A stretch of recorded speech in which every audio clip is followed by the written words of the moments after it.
रहीम। आज minority defence committee के तमाम अहबाब अपनी हिमायत का लेटर लेकर पहुँचे।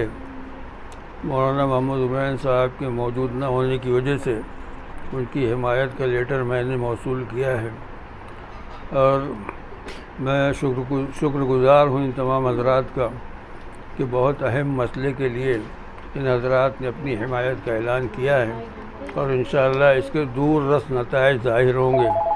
बहरहाल इस वक्त ज़रूरत थी कि तमाम इकाइयाँ इकट्ठा हो जाएं और एहतजाजी जलसे को मुकम्मल कामयाब करें।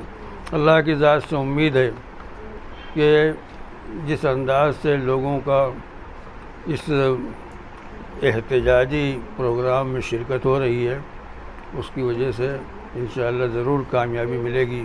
आप तमाम हज़रात आए, बहुत बहुत शुक्रिया आप लोगों का। अल्लाह जज़ाए खैर दे। ठीक है रेडी है सब।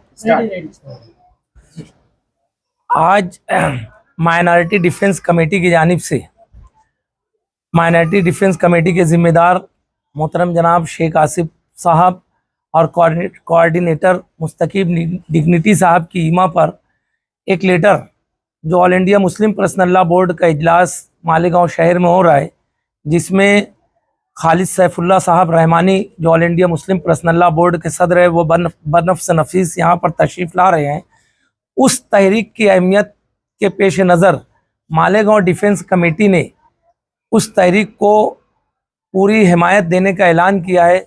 चूँकि उस तहरीक के रूह रवां मौलाना उमरैन महफूज रहमानी साहब मालेगांव में नहीं थे, इसलिए मालेगांव शहर में उन दूसरे रुकन मोहतरम जनाब मौलाना इदरीस अकील मिल्ली साहब जो पर्सनल लॉ बोर्ड के एक रुकन हैं, उन तक हमारा एक लेटर देने के लिए हिमायत का हम लोग डिफेंस कमेटी के तमाम मेंबरान यहाँ पर आए थे और हम चाहते हैं कि शहरियान उस इजलास में पूरी ताकत के साथ शरीक हों और वक्फ अमेंडमेंट बिल के ख़िलाफ़ अपनी मौसर आवाज़ को हुकूमत के ख़िलाफ़ पेश करें, ऐसी गुजारिश। ठीक है ना। मालेगांव में एसआईटी डिक्लेयर होने के बाद समाजवादी पार्टी, राष्ट्रवादी आसिफ शेख रशीद साहब का खानवादा, मार्क्सिस्ट कम्युनिस्ट पार्टी, हिंदुस्तानी कम्युनिस्ट पार्टी और दीगर सेकुलर पार्टियों ने मिलकर माइनॉरिटी डिफेंस कमेटी का क़याम अमल में लाया। 26 जनवरी को जिस वक्त माइनॉरिटी डिफेंस कमेटी की पहली मीटिंग और प्रेस कॉन्फ्रेंस का इनेकाद हुआ, उसी वक्त ये तय किया गया था कि एसआईटी के साथ साथ वक्फ के ताल्लुक से जो भी हालात होंगे माइनॉरिटी डिफेंस कमेटी बराबर उसके साथ में रहेगी। उसके अगर उसको नुकसान पहुंचता है तो हम इस मकसद के लिए उठकर खड़े होंगे।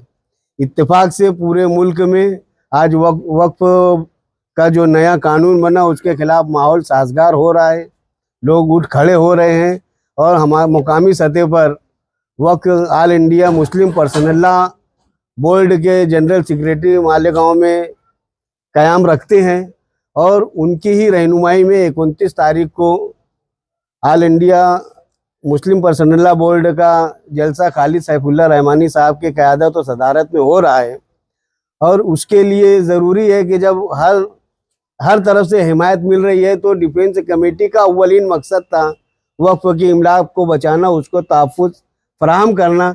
इस मकसद के तहत हम लोगों ने मुस्लिम पर्सनल लॉ बोर्ड की हर पुरअमन तहरीक की हिमायत दी है और इसी के साथ में हम अपील करते हैं कि 29 अप्रैल को होने वाला जो जलसा है उसमें अवाम कसीर तादाद में शरीक हो और आगे भी वक्फ बोर्ड के ताल्लुक से all India Muslim personal law board की जो भी तहरीक होगी माइनॉरिटी डिफेंस कमेटी का हर रुकन, हर सियासी पार्टी उसमें शामिल, हर सियासी पार्टी उसके शाना बशाना शरीक रहेगी।